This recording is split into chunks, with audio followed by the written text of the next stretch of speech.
வன்னியர்களுக்கு இடஒதுக்கீடு வழங்கிவிட்டு சமூக நீதி பற்றி பாமகவுக்கு ஸ்டாலின் பாடம் நடத்தட்டும் என பாமக நிறுவனர் ராமதாஸ் தெரிவித்துள்ளார். வன்னியர்களுக்கு இடஒதுக்கீடு வழங்கிவிட்டு சமூக நீதி பற்றி பாமகவுக்கு ஸ்டாலின் பாடம் நடத்தட்டும் என பாமக நிறுவனர் ராமதாஸ் தெரிவித்துள்ளார்.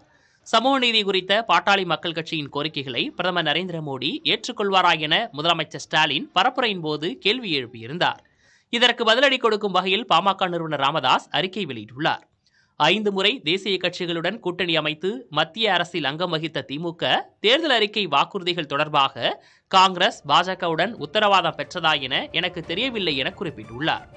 சாதிவாரி கணக்கெடுப்பை நடத்த மத்திய அரசை ஒப்புக்கொள்ள செய்ய பாமகவால் முடியும் என ராமதாஸ் தெரிவித்துள்ளார். சாதிவாரி கணக்கெடுப்பை மாநில அரசுகள் நடத்தலாம் என நீதிமன்றங்கள் கூறியும் தமிழக அரசு நடத்தவில்லை என கூறியுள்ள ராமதாஸ், சாதிவாரி கணக்கெடுப்பு நடத்தி வன்னியர்களுக்கு இடஒதுக்கீடு தரக்கூடாது என ஸ்டாலினுக்கு வன்மம் எனவும் குற்றம் சாட்டியுள்ளார். மு.க. ஸ்டாலின் நினைத்திருந்தால் வன்னியர்களுக்கு எப்போதோ இடஒதுக்கீடு கிடைத்திருக்கும் எனவும், ஆனால் பிற சமூகங்களின் கோரிக்கைகளை நிறைவேற்றும் ஸ்டாலினுக்கு வன்னியர்களுக்கு இடஒதுக்கீடு வழங்க மனமில்லை என விமர்சித்துள்ளார்.